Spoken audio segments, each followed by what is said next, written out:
Welcome to Assembly Calendar. I'm Mike Friesen. With us for our program, Assemblyman Dean Murray. Dean Murray represents the 3rd Assembly District in New York State. The 3rd District includes parts of Suffolk County. We thank you folks all across Long Island for tuning in for our program today.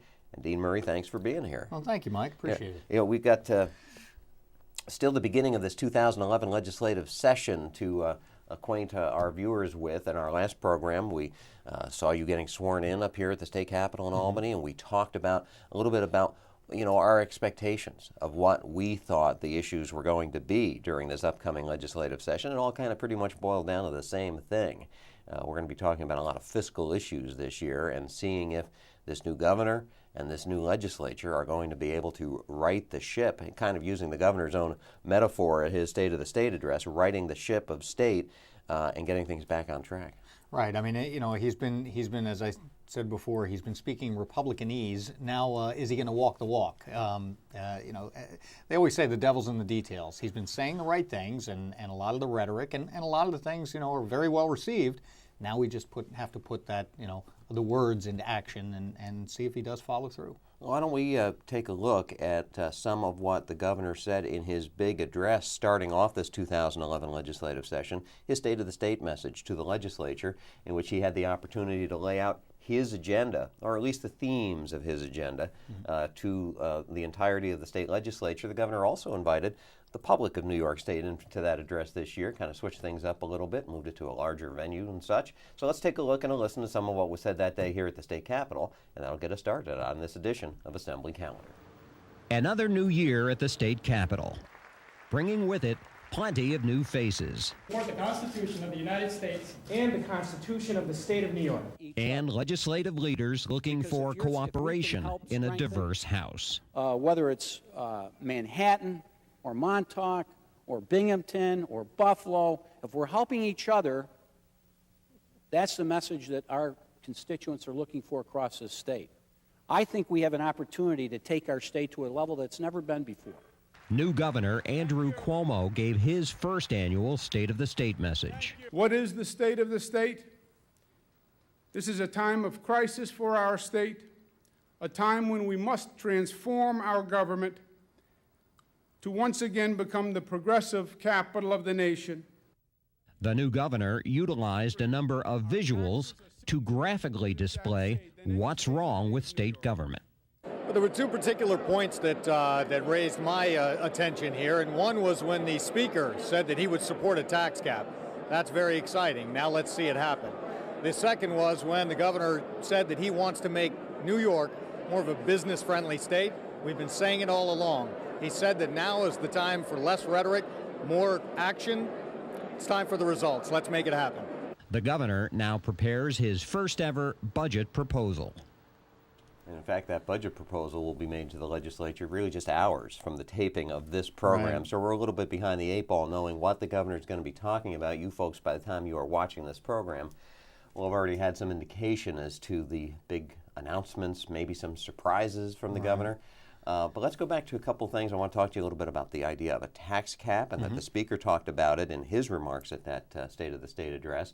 But I was taken by what you said at the beginning of this program, the governor kind of sounding like a Republican, and you heard a little bit of that there. Right. I mean, when we're talking about his fiscal approach right now, it's what the Republican Party has been saying, and we've been saying for years.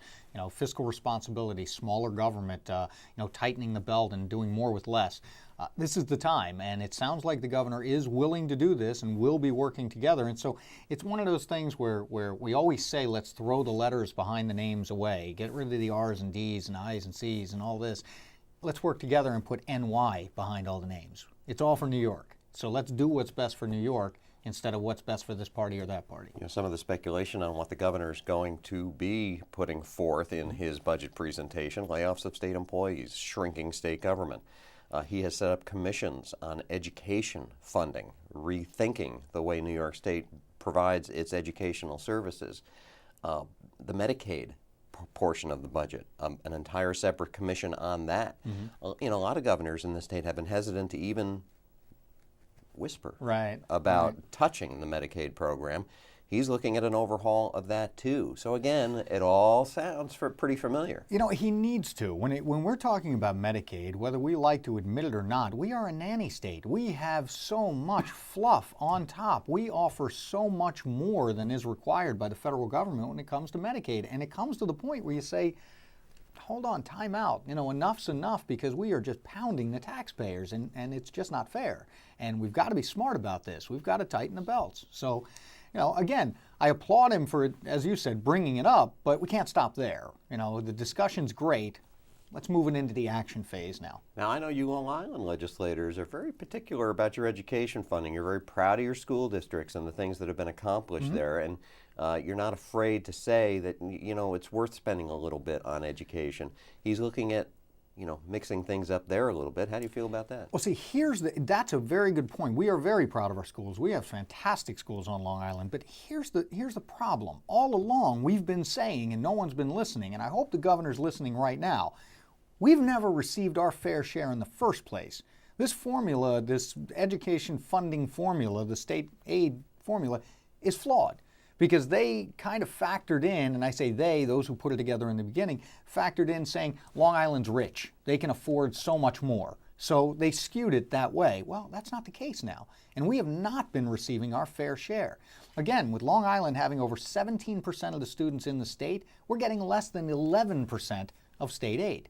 Now, you know, we've got to close that gap and make it fair. We don't mind doing our share, but let's be fair in the first place. So we've got to fix that and make sure that Long Island schools are getting their fair share in the first place. In your remarks after the speech there, you talked about the tax cap. The tax cap is a big part of the education aid situation, because that could, in effect, be limiting as to how much or how big of an increase a school district could raise from year to year if you put a cap on the property tax. Absolutely. And the thing is, we've said, and I do support a tax cap, and I've talked to many of our school leaders, and they're afraid of it, as are some local government officials.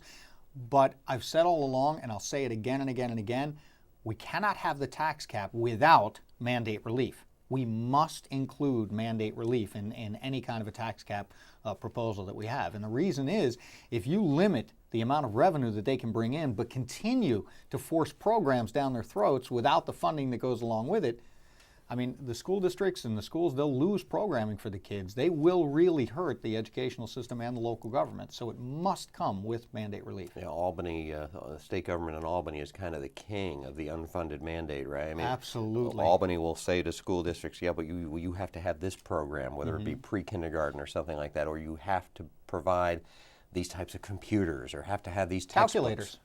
That's one of the big ones. I spoke to some of our educational leaders in my district, and they said the calculators, that it's mandated that you must provide a calculator for every child. Well, these calculators aren't cheap. We're not talking about the old, little Texas Instrument, plus, minus, subtract, this kind of thing. We're talking about some $100 calculators here.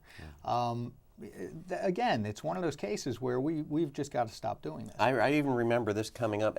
It's an issue on anything of this sort, the defibrillators that Albany said, absolutely, all school districts have to have, all public buildings, all public buildings, right? And you have to have them. Mm-hmm. But we're not telling you how you're paying for them. Right. But we're telling you that you have to have them. So figure out a way to get that done. Well, that's a classic unfunded mandate. I mean, it's a great idea. It has saved lives, sure, without a doubt. But you got to figure out how to pay for that, and if somebody's going to insist upon it, well, Mike, even when you bring up that, and I've used that example, there was a smarter way to even initiate that. Instead of telling each district or each government entity or every library or whatever, go buy a defibrillator. Instead of saying go do it yourself, what if the state made the purchase themselves? Buying in that kind of bulk would have saved us literally tens of millions of dollars probably.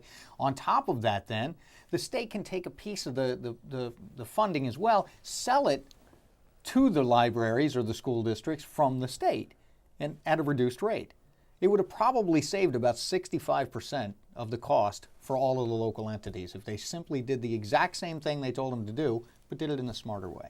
So there's a lot of these types of issues that are to be discussed Well, they're going to be getting discussed this week here in Albany as the governor brings forth his budget presentation to the legislature, and we'll be reporting back and talking more about those very issues on upcoming editions of Assembly Calendar. Now, in the meantime, you took part in a press conference this past week on an issue that kind of important to you, and it's something that's still kind of fresh in your mind, and that's what happens when someone is elected to office, succeeding someone else who held that office before. And you know, I'm sure people watching this have heard about at the national level in terms of the presidency. You have a transition. They set up committees and people meet and records are exchanged and ideas and information is exchanged. Well, that doesn't always happen at every single, and you went through that to a certain extent in your own election a couple of years ago. We went through it in a terrible way. We walked into the office, and our previous assembly person there had emptied all the files, shredded files. Literally, there were shreddings all over the floor. They had all the file cabinets empty, took all of the constituent service work and paperwork and everything away. They even emptied out all the paper from the copiers and printers and everything, took out the toner cartridges, took out the drums.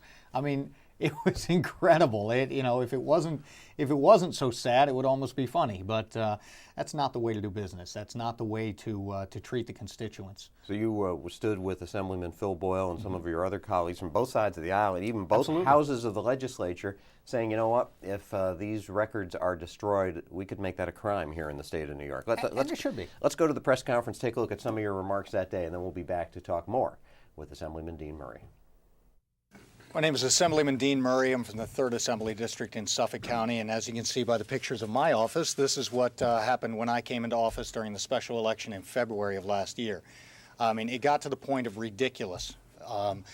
Files gone, paper shredded, even took the paper out of the copy machines, out of the printer, took the drums and the rollers out of the copy machine, took the toner cartridges, and forwarded the mail. I mean, it got to the point where it's absolutely ridiculous. Not only did we have individual constituents who then suffered, but we also there were pending grants and things of that nature out there that groups were expecting money or things coming through. We couldn't find anything. So, I mean, it just slows everything down. We hear the voters have spoken and said, work together. We want good government. That's not good government. Hopefully this bill will help to bring good government. Thank you. It was interesting hearing from the different legislators and different, well, it was really kind of all the same perspective, no matter what side of the aisle, what house, it's the same thing. But to think that the big loser in all this are the constituents, the people who may have had an issue open with their state representative, only to find out nobody's doing this anymore? It sets you back to square one. And you know what? This isn't a party issue. This has happened on both sides of the aisle, and this is an individual issue, and it's up to the individual to act responsibly. And unfortunately, in this case, the individual preceding me didn't. This was just wrong. We have people, as I said in the clip there, looking for grants, looking for information on cases that they started from their state elected official. And we had to start from ground one, from back at zero again and start over again, and it just slowed down the process. It really is not fair to the constituents. And a lot of times it happens when it's involving different parties, but as you say, it has happened even when the same party has won the seat and taken over. Sometimes it's down to personalities and whatever it is, it's just wrong. So this would create a crime. Yes. And would hold the elected officials accountable and to try to prevent this sort of thing from happening again. And it should, because it is simply, it's literally stealing from the constituents. When you take those files or you destroy those files, it's taking away from the constituents, the taxpayers, and that's just not right. We will follow this piece of legislation through the process as well. It seems to have gotten quite a lot of interest here at the state capitol, as there have been an awful lot of newspaper headlines generated on this since last November and Election Day, and this past January 1st when all these new representatives here at the state capitol in Albany took office. If you folks want to reach out to your representative, he's got full file cabinets now. He's got lots of supplies and things on the desk. You can call Dean Murray at his office in Medford at 207-0073 or drop an email at the address you see right there on the bottom of the screen. Dean Murray, thanks for joining us today. Thanks, Mike. Thank you folks, too, for spending your time. We'll hope to see you all soon for our next edition of Assembly Calendar.